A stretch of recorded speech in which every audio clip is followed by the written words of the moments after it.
Bienvenido Gerardo a Sanus Vita. Primera pregunta, ¿qué fue lo que te motivó a especializarte un poco más allá de la medicina tradicional? Si nos puedes contar un poco la historia desde que dejaste, bueno, terminaste la carrera de medicina. Vamos a ver, inicialmente yo le decía a mi madre desde pequeñito, desde que tenía 5 a 7 años, que quería hacer medicina, que me encantaba la medicina. Yo quería ser médico desde siempre, pero llega un momento que te desencanta, que lo que estás aprendiendo no es aquello que tú pensabas que era, que hay una gran industria por detrás que, y esto a lo mejor suena mal decirlo, ha prostituido la medicina. Entonces, pues eso, te desencantas y empiezas a hacer nada relacionado con la medicina. Cuando digo nada es nada. Conozco a un hombre que empieza a traer médicos de medicina tradicional china a España en castellana, monta una consulta, trae 5 farmacéuticos de medicina tradicional china y, y 5 acupuntores y empieza a pasar consulta en castellana. Entonces a partir de ahí a mí se me abre un mundo distinto completamente, porque hay otra cosa que funciona muy bien.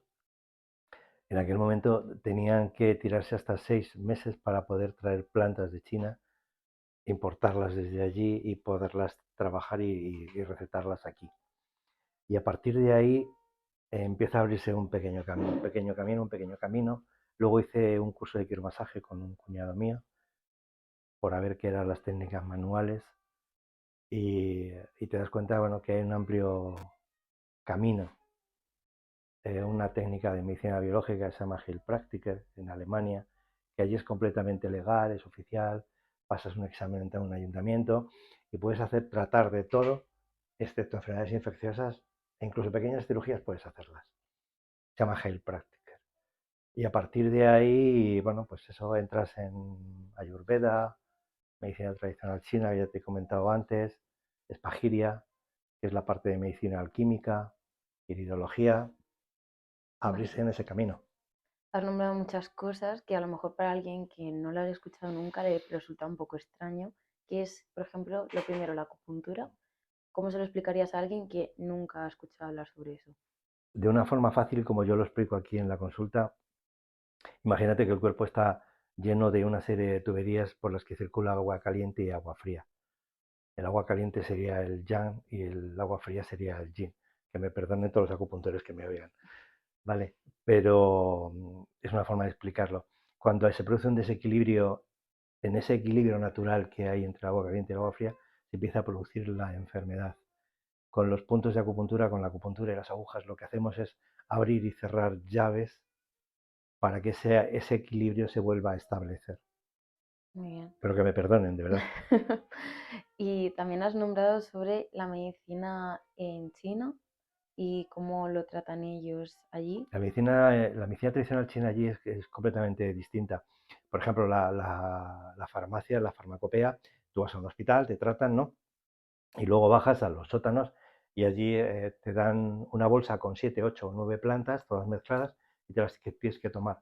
La forma de tratarlas además es completamente distinta a la que tratamos aquí, no es una infusión, allí se hace una decocción y esas plantas se aprovechan durante muchísimo tiempo, ¿vale? Es decir, esas plantas las estás tomando durante 2 o 3 días hasta aprovechar el máximo de esa planta, ¿de acuerdo? Es completamente distinto. ¿Y cómo es que se tardaba tanto tiempo de traer las plantas Porque en medicinales? aquella época, hace mucho tiempo ya, tenían que pasar unos controles sanitarios bastante importantes. Y bueno, no se permitía. ¿Pero realmente son plantas como las que podemos tener aquí en España o Son, son son distintas, en qué son se plantas, diferencian? son distintas. Son plantas de allí, son endémicas de China, muchas de ellas, ¿no? Algunas puedes tener un sustituto aquí, pero son endémicas. De hecho, hubo un hombre, un genio de la medicina tradicional china, que hizo unos productos aquí en España que se llamaban los chinasores. Y eran plantas traídas de China, hechas en pastillas, que todavía siguen funcionando, de hecho. Hay 28 chinasores para los 28 síndromes que hay. Dice tradicional china, bueno, hay más síndromes, pero es síndrome. Muy interesante, entonces. ¿Y hay algún punto que tú creas que sí que pueda llegar la medicina tradicional y no la medicina que conocemos como integrativa? Te refieres a la medicina de toda la vida, ¿no? La Sí, medicina la tradicional, la medicina medicina, occidental de toda la vida. sí, efectivamente. Para mí la medicina de toda la vida es una medicina excelente y que no puede ahora mismo llegar a ninguna medicina, no sé, por lo menos en mi conocimiento, en casos de urgencia y en cirugías. Está muy avanzada. Quizá por el fracaso de la medicina, la cirugía está tan avanzada, pero medicina de urgencias es una maravilla. Creo que a día de hoy hay poco dentro de la medicina integrativa que pueda darte una respuesta inmediata para cualquier problema de tipo de urgencias, ¿vale? O sea, realmente en la sociedad que vivimos hoy en día, como todo funciona en torno a la inmediatez, por eso puede estar más patente lo que es la medicina tradicional o occidental, por decirlo de alguna forma, antes que la integrativa. Más que inmediatez es comodidad. Además, mm, si hacemos desde el punto de vista de la medicina integrativa, si haces lo mismo que hacen la medicina tradicional, la medicina alopática, vamos a definirla así, pero tomando cosas naturales, estamos haciendo lo mismo. Tú no puedes dar un enfoque más holístico, por definirlo así, Mm, del ser humano si al final lo que vas a dar es una planta que sustituye a una aspirina. No estás haciendo bien el trabajo. mm. Tú tienes que contemplar a esa persona, dónde tiene el problema, dónde puede empezar, dónde... Y a lo mejor es un trastorno por un estrés postraumático de hace 5 años cuando empieza a tener una serie de alteraciones que le producen y con un simplemente tratamiento psicológico estás mejorando una serie de problemas físicos que han aparecido posteriormente. Si tú le vas a dar a esa persona un Almax natural, no estás haciendo nada. O sea, al final también hablemos de eso. Hay muchas enfermedades que no está tan comúnmente visto, que pueden provenir de algunas emociones enclausadas o de emociones que nos han llevado a gestionar en el momento que tenían Uh -huh. y pasado un tiempo aparecen X enfermedades. ¿Cómo se puede llegar a solucionar eso mediante la terapia de psicología o con palabras? ¿Hasta qué punto puede llegar a sanar realmente? Hubo un señor que fue quemado en la hoguera casi, Hammer, que sacó la nueva medicina germánica con las leyes del cáncer. Este hombre fue muy drástico en su terapéutica, de hecho no existía terapéutica. Este hombre venía a decir que a través de un conflicto muy profundo tú puedes generar un problema físico, un problema, pues eso, una enfermedad, ¿de acuerdo? Entonces el tratamiento era simplemente ser consciente de dónde estaba la raíz de tu problema, dónde estaba enfocado ese conflicto. Y a partir de ahí ya la enfermedad, la propia enfermedad era la solución al problema. Pero eso no es así, porque por anclajes o por muchas situaciones tú no puedes resolver ese conflicto por ti solo. Necesitas ayuda, necesitas terapia de alguna manera, ¿no? Entonces, la terapia psicológica te puede ayudar. Igual que simplemente el terapeuta al que te trate te vea desde el punto de vista psicológico, desde el punto de vista físico, con algún tratamiento que te pueda ayudar a mejorar esa parte física, esa parte con algún tipo, no sé, lavanda, por ejemplo, es un aceite esencial que me encanta, pues puede ser que mejores muchísimo, simplemente con tratar la parte psicológica. Vale, ¿Te suena porque Jung? no. No, Jung es coetáneo de Freud, Mm, para mí muchísimo mejor. Jung es el gran desconocido. Es el creador del inconsciente colectivo y de muchas historias, ¿no? Y Jung decía que la enfermedad es el esfuerzo del cuerpo para salvar al alma. Y es un poco una realidad. sí, totalmente. También has nombrado cosas como llegar a tener conciencia sobre cuáles son esos anclajes que te han hecho llegar a esa emoción que se ha quedado enclausada, como queramos decirlo. ¿Cómo se puede llegar a esa conciencia o cuáles son algunos hábitos o cosas que podríamos hacer en el día a día para ser más conscientes de esas cosas que nos pueden llegar a pasar factura? Hay un señor que se llama Mario Alonso Puig que habla de mindfulness. Quizás es una de las técnicas que más te ayuden a estar en el día a día. Es meditar, es ser consciente, plenamente consciente de lo que estás en tu día a día, de lo que estás haciendo. Eh, Pasamos por la vida.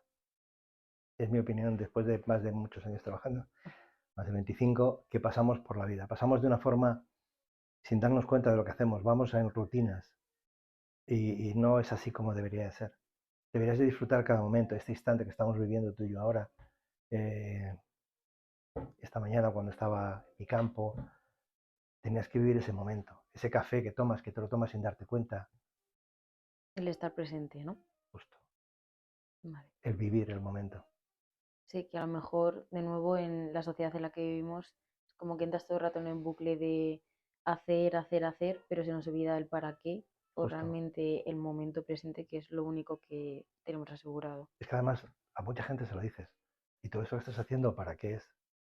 Y se paran a pensar y en muchos casos entran en depresión. Porque se dan cuenta que llevan 5 años de su vida, 3 años, 10 años, subidos en un caballo salvaje que les lanza permanentemente a una rutina sin ningún sentido, sin ningún destino, sin ningún camino. Seguidos un poco por lo que se tiene que hacer, lo que toca después, porque igual que sales después del instituto, te toca bachillerato, después una carrera Más o menos. y quizás luego ya meterte al mundo laboral y ya un poco pues tu casa, tu coche, tus hijos Sí, y cuando ya te paras a pensar, tienes 60 años, te vas a jubilar y dices, ¿qué he hecho durante toda mi vida? sí.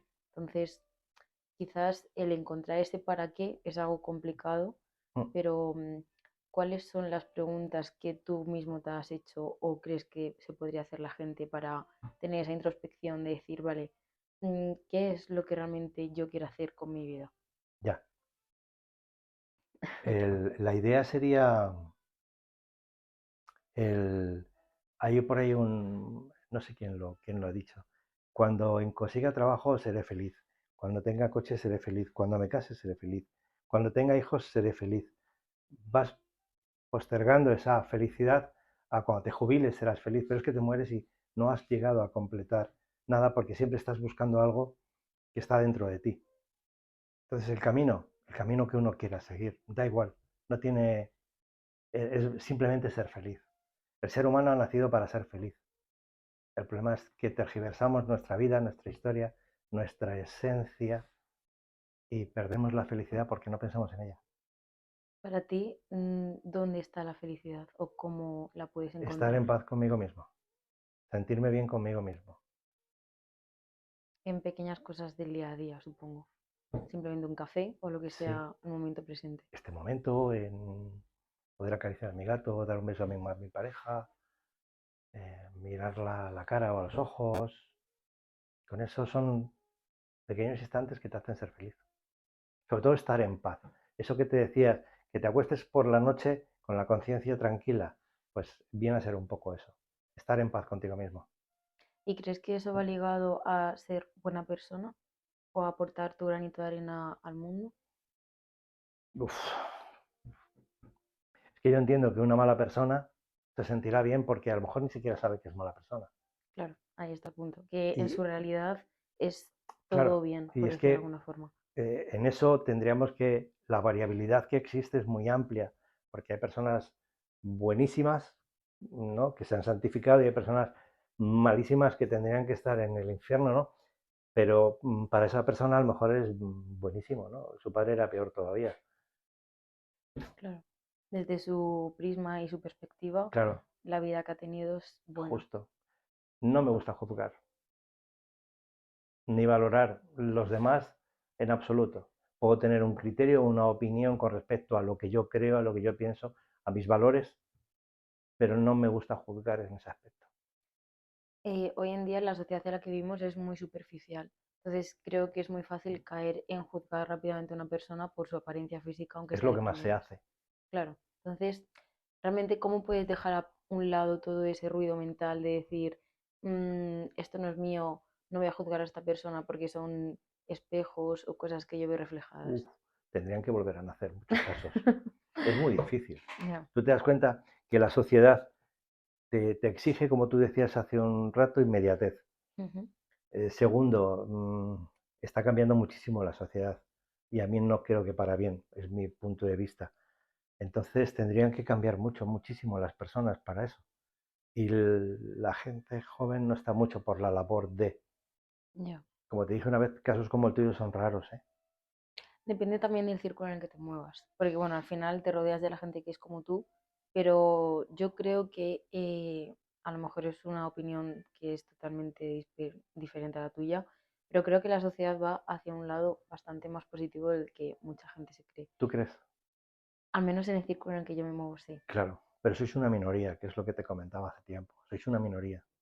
Sois a lo mejor menos del 10%, Ya. que a lo mejor seréis esa capa de líderes que la sociedad necesita, porque el resto son borregos, Ujú. ¿de acuerdo? Aunque suene mal. Y a lo mejor sois esa capa de líderes los que vais a conseguir que esos borregos se muevan en la dirección adecuada, ¿no? Pero sois una minoría muy pequeña. ¿Y por qué crees que la sociedad va a evolucionar hacia un punto más negativo del que se encuentra actualmente? Porque lo estoy viendo cada día. Un ejemplo. Tú vives el día a día Vivo un poco mi burbuja, eso en es tu cierto. burbuja. Yo no cojo mucho transporte público, pero más o menos por lo que me cuentan. Señora mayor que se sube en el autobús, característico, y hay un chaval joven con su móvil y es que pasa completamente de la señora. La ha visto, Ya. pero no tiene esa educación, ese respeto. Es decir, siéntese.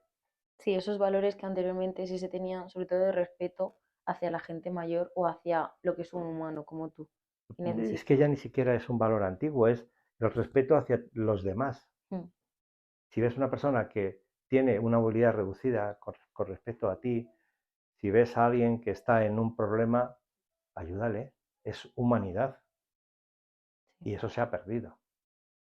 totalmente. Hace nada vi un vídeo de esos famosos de TikTok en el que estaba un señor que sufre un accidente, nadie le ayuda, todos graban por el móvil. Ya. Si Sí, eso es una dice sociedad mucho sana, de la sociedad actual. Ahí está el problema, claro. pues eso.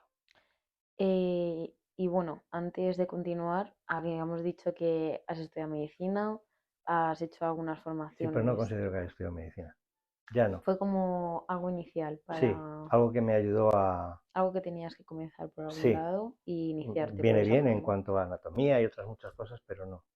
La parte segunda es la importante.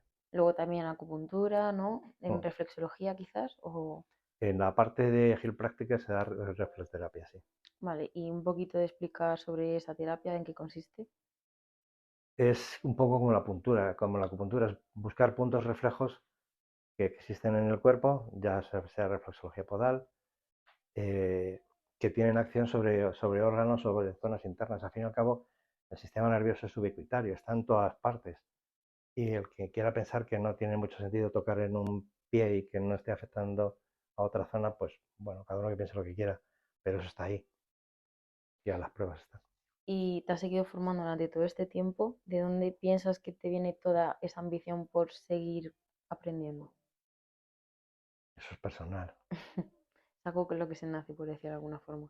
Sí, es algo con lo que te sientes bien, aprendiendo, conociendo cosas nuevas. Un poco si trabajas además en esto, que llevo aquí 25 años ya, pues eh, Con aquí te refieres a, para poner en contexto, Getafe, en la consulta, pasando consulta, 25 pero años. relacionado con... Medicina integrativa y los últimos 12 de psicología. Ujú. ¿Y cuándo crees que uno puede dejar de aprender? Nunca, nunca. Además, el conocimiento ahora mismo es tan inmenso que en la medicina tradicional se ha visto la necesidad de parcelar, porque están buscando lo que te decía antes. ¿Por qué te duele una muñeca? Y vas a un especialista de muñeca y no le hables del codo, porque no tiene ni idea, ¿vale?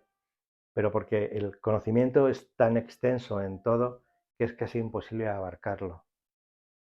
Entonces no puedes parar nunca de aprender. Ya, totalmente de acuerdo contigo.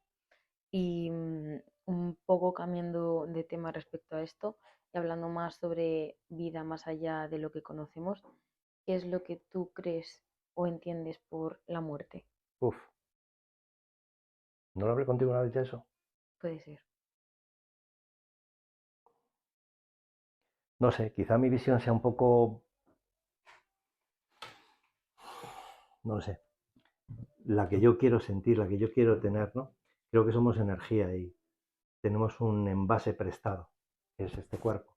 Una vez que el envase se deteriora, esa energía fluye, puede fluir. Y si tenemos o creemos que existen múltiples dimensiones, existe bajo la teoría de la física cuántica, ¿no? Bueno, pues tenemos la capacidad de trascender a otra dimensión sin ningún tipo de problema. O sea, realmente la energía ni se crea ni se destruye, sino que se Correcto. transforma. Entonces, realmente, si lo vemos como tú lo dices, que comparto tu opinión, el cuerpo es el envase de lo que sería el alma. Más o menos. Entonces, ¿piensas que al final pues puede haber algún tipo de reencarnación o algún tipo de otro plano donde podamos... Hasta ese punto no sé. No sé si podemos llegar a tener la capacidad de reencarnarnos otra vez como energía, volver a entrar en nuestro cuerpo. No lo sé, a lo mejor es eso el nacimiento, ¿no? Y realmente el número de almas es finito. Había una película sobre eso, muy curiosa, que se acabaron las almas. No sé cómo se llama. Y bueno, pues lo que te decía, que no lo sé, me da igual. No tienes miedo a la muerte. No, a la muerte en sí no, no me preocupa, Entonces, en sí no, pero lo que hay después sí, tampoco. más la incertidumbre.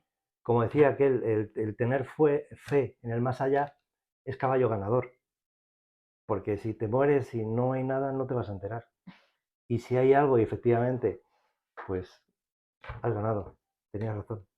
Sí, al fin y al cabo el tener fe en el universo, la vida, como lo quieras llamar, es realmente ir a ciegas y si te tienes que iluminar, se iluminará. ¿Qué es la fe? Ya. ¿No? Sí, es justamente lo mismo. Y también habías nombrado antes, relacionándolo de nuevo con lo que es la medicina china, parte de lo que es farmacia y tal, nace allí. Entonces, no sé si puedes hilarlo un poco con alguna terapia que habías nombrado anteriormente. ¿Cómo que nace allí? O sea, todo lo que es relacionado con mm, las plantas Sí, medicinales. pero eso también no es que nazca allí, es que si tú te planteas en la historia de los tiempos, eh, el ser humano ha tenido lesiones. Ujú, De hecho, hay por ahí una arqueóloga que decía que el primer indicio de la humanidad en el ser humano, en el Cromañón, Neandertal, cuando fuera, es cuando descubrimos que hay un hueso que ha cicatrizado, que ha curado. ¿Qué significa? Que a ese homínido, porque realmente es un homínido, le han estado tratando, le han estado curando, le han estado por lo menos protegiendo hasta que esa cicatriz, esa herida ha podido curar, ¿de acuerdo?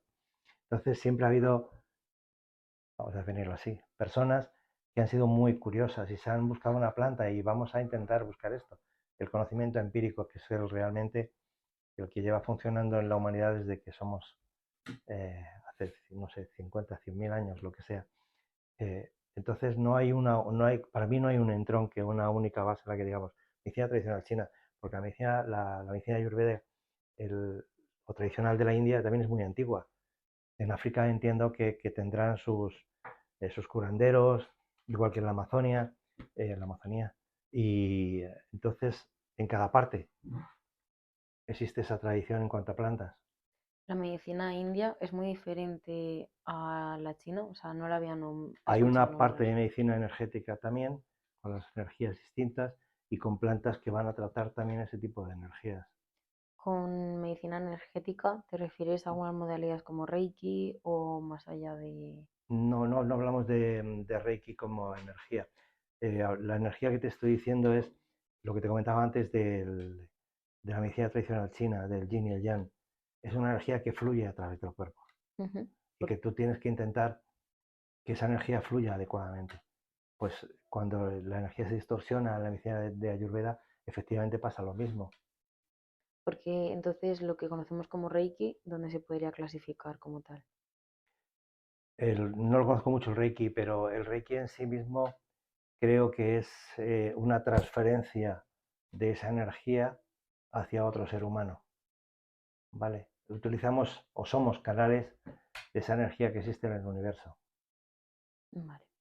Y hoy en día creo que está un poco demonizada todo lo que conocemos como estas modalidades de medicinas alternativas. ¿Por qué crees que viene esa, esa demonización? Eh, Depende de muchas causas. La primera es la falta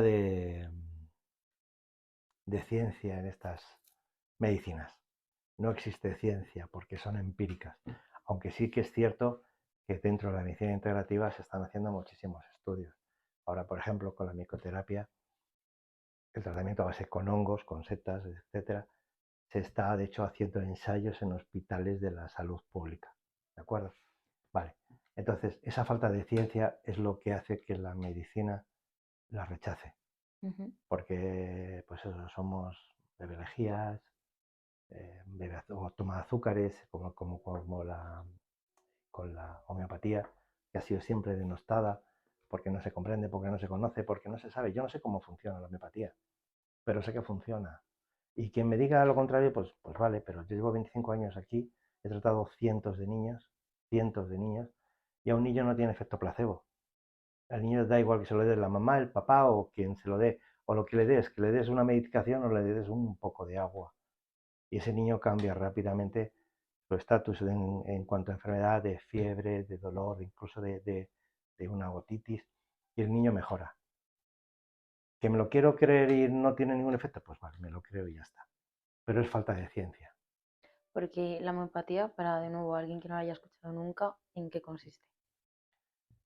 En dar algo muy diluido que en una persona sana podría llegar a producir los mismos síntomas que la persona presenta. Por ejemplo, belladonna es una planta que se utiliza mucho en la homeopatía, es una planta venenosa, tóxica. Belladonna, porque se utilizaba en Roma antiguamente para que las mujeres la pupila se le dilataba y se ponían belladonna, muy guapas. Entonces la belladonna se utiliza en casos de que exista calor, rubor, estén rojas, muy inflamadas y dolor. Unas anginas, estas enormes que se producen grandes, las belladona en una dilución media, una 10, una 12 CH, y el niño mejora muchísimo. Bueno, se le quitan. ¿Y se introduce de forma bebible o En gránulos, inyección? bebible, hay muchas formas de tomarla. ¿Y se sigue un tratamiento como con cualquier otra medicina? Es distinto el tratamiento. Al principio, y cuanto más agudo, más se repite, y según va mejorando, se va distanciando en el tiempo. Vale. Entonces, tú personalmente has pasado consulta y has notado mejoría respecto a pacientes usando Sí, homeopatía. incluso con animales. ¿Y nos puedes contar algún caso o algo que te haya resultado especialmente llamativo? Pues no sé si lo tengo por aquí, pero podría buscarlo. De una señora con un problema pulmonar, con líquido de hecho en el pulmón, y en una semana hubo resultados con un tratamiento con homeopatía. Sí, que realmente es falta también de conocimiento por gente que a lo mejor juzga demasiado rápido también a medicinas que aparentemente no parecen funcionar tanto como la farmacia que conocemos. La farmacia que conocemos funciona, pero al final va a tapar un síntoma, no va a tratar una enfermedad. O que yo, puede ser que yo esté equivocado, de acuerdo, pero tú estás haciendo farmacia. Realmente lo que hacemos es paliar síntomas. No, tú no vas a buscar un medicamento para curar algo. Vas a parar o paliar esos síntomas que esa enfermedad te está produciendo, ¿no? Inflamación, dolor, fiebre, etcétera. Entonces, es distinto lo que te decía al principio. Si yo te estoy dando algo que va a producir lo mismo que una aspirina, estoy haciendo una mala medicina. Sí, realmente como que volvemos un poco a los orígenes, ¿no? De los medicamentos, realmente algunos de ellos provienen de Sí, claro. plantas. Entonces es un poco ver de dónde proviene todo eso para intentar llegar. Tú no opinas, y ahora soy yo el que te pregunta, que es demasiado pretencioso pensar que el ser humano vive gracias a la medicina moderna. Realmente hasta lo que nosotros conocemos hemos sobrevivido sin tanta química, hasta que comenzó todo el desarrollo como tal. De hecho, la mayoría de las enfermedades empiezan a mejorar simplemente mejorando el saneamiento, la red de aguas, y se quitan muchísimas enfermedades. Mm. Y bueno, y antiguamente existían los curanderos, los chamanes, que tenían un conocimiento muy exhaustivo de las plantas de la zona y con eso trataban a las personas. Ujú. ¿Y crees que actualmente hay una salud, una mayor salud que la que había antes? ¿O Hay, vamos un poco en hay más declive? longevidad, no más salud. Más longevidad, pero realmente esa longevidad va hilado con calidad de vida. No, O sea, hay enfermedades que realmente, depende de cómo queramos cogerlo con pinzas, han podido ser creadas, entre con muchas comillas, o debido a pues ultraprocesados o más cosas en el día a día, pues por ejemplo la diabetes. Antes no estaba tan comúnmente vista. no. Entonces, ¿por qué se supone que si evolucionamos tanto estamos yendo a declive en algunas cosas como puede pasar en eso? Sedentarismo, alimentación, al final estás cambiando, el ser humano necesita un equilibrio, hacer ejercicio físico porque seguimos siendo cazadores, no recolectores. El gran error del ser humano fue pararse para arar un campo. Entonces, esa falta de ejercicio, esa alimentación que la tienes cuando quieras, como quieras y a la hora que te dé la gana, y lo que quieras comer de cualquier país del mundo, no estás en equilibrio. Es como, ¿conoces la macrobiótica? Sí. Bien, creo que bajo mi opinión, está creada para, para un país, para unas personas determinadas, no para todo el mundo, porque cada persona está en equilibrio con respecto a dónde vive, a cómo está, qué alimentos toma. Ahora en invierno tú puedes tomar tomates o fresas o lo que te dé la gana. Eso va contra natura. Yo tenía un profesor de dietética que decía que la fruta de la estación y a la sazón, es decir, de cada temporada y siempre madura. Porque eso lo podemos hilar con algunas dietas que están, entre comillas, de modas ahora. ¿Cuál es tu opinión, por ejemplo, de la cetogénica o del ayuno intermitente? Bien, se están demostrando que funciona y de hecho, si te vas a, a nuestros ancestros, a los homínidos, realmente crees que comían 4 o 5 veces al día. No tenían alimento como para hacerlo tantas Que veces. comían cuando cazaban, tenían para 4 o 5 días que se alimentaban. ¿Y de qué se alimentaban? A base de carne, vegetales. Proteínas, algunos bayas o frutas que podían coger, algunos tubérculos que conocían, algunas raíces. Esa era la alimentación, que es un poco una dieta cetogénica. Ujú. Rica en proteínas y en grasas y baja en hidratos de carbono.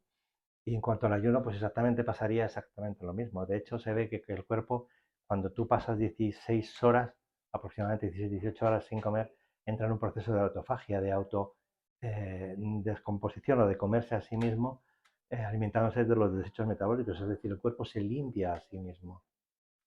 Y a partir de las 18, 19, 20 horas empieza un proceso de renovación, de regeneración. Incluso llegando, hay por ahí creo que estudios de creación de células madre. Hay estudios que demuestran que a partir del ayuno intermitente que hay una mayor longevidad o una mayor salud a partir de eso, ¿no? Correcto, sí, Y eso va hilado entonces con lo que viene a ser la regeneración celular. efectivamente. ¿Y cómo podemos romper el ayuno? ¿Cuál sería la mejor opción de los alimentos que podemos escoger? El ayuno intermitente, la idea es hacerlo casi permanentemente, ¿no? ¿Cómo romperlo? Con alimentos que no sean alimentos en sí mismos, empezando bebiendo líquidos, consomés, etcétera, etcétera, para que tu cuerpo vaya entrando en ese ayuno. Si haces un ayuno grande, de 1, 2 o 3 días, pero si no vas a hacer un ayuno largo, el ayuno intermitente, no hace falta que lo rompas de ninguna manera, simplemente cortas a una hora determinada del día hasta la hora siguiente que tú tengas planteado, depende si vas a hacer 16, 18, 20 horas de ayuno. Para poner un ejemplo para la gente que nos escuche, realmente no es algo que sea tan complicado. Si, por ejemplo, cenas a las 8 de la tarde, si luego coges y desayunas a las 12 de la mañana al día siguiente, No llegas a las 10, sí, llegas a las 16 horas, correcto. entonces realmente no es algo que digamos que es imposible o estratosférico de No. hacer De ni hecho, nada por el estilo. cenar, comer muy tarde no es sano. Al hígado le cuesta muchísimo hacer digestiones. Por la noche no estás en... De hecho, cuesta más dormirte cuando cenas por la noche. Cenar 6, 7, 8 de la tarde es un buen horario. De esa forma te sientes menos pesado y quizás a largo Duermes mejor plazo y es duermes. un poco acostumbrarse. Hacer a tu cuerpo que realmente te sirva a ti en vez de que él te sirva, o sea, viceversa. Sí, justo. De intentar a lo mejor buscar esa incomodidad a corto plazo, pero a largo plazo quizás es mucho más beneficioso para ti. Efectivamente. Entonces, lo que es un alimento concreto para la hora de romperlo, o sea, coger carbohidratos, grasas, proteínas y que fuera de la forma más natural posible, ¿no? Efectivamente. Dejando a un lado Una ensalada con tomate, ultraprocesados. con aguacate, con, no sé, con lo que te apetezca, una tortilla francesa, algo de proteína si quieres, de origen animal, lo que puedas tener. Y durante estos 25 años que llevas pasando consulta, mm, ¿cuáles crees que son los hábitos que más a largo plazo te aseguran una buena salud? Dormir lo suficiente, hacer ejercicio. Todo el ejercicio que hagas, sobre todo a partir de una determinada edad, van a ser años de salud posteriormente. Y una alimentación equilibrada. Que no quieres hacer ayuno, por lo menos haz una alimentación equilibrada. No abuses de nada y come de todo. Y hablando del sueño y del cuidado de este, ¿cuáles serían los requisitos como para poder decir tengo una buena higiene de sueño? Que cada uno duerma lo que necesite. Depende de la persona, eso también. Sí, porque hay personas que con 6 horas, 5 horas, 6 horas están descansadas y se sienten bien, pero hay personas que con 12 horas, que puede ser que tengan un problema, ¿de acuerdo? Pero necesitan 8, 7, 8, 9 horas para descansar. Puede ser que tengan un problema, pero la media entre 7 y 8 horas es suficiente para poder descansar. Y algo que pues, se puede hacer previo a irnos a la cama o tener más cuidado de esos hábitos o posteriormente al levantarnos para notar mejoría. No cenar, poder tomar una infusión, no mucha cantidad de una infusión con valeriana, con algún tipo de planta que pueda ayudar a conciliar el sueño y poco más, un poco más. Y la conciencia tranquila. Y mantener el estrés a raya, ¿no? Sí, Vale. Pues nada, muchísimas gracias por tu tiempo. gracias a ti.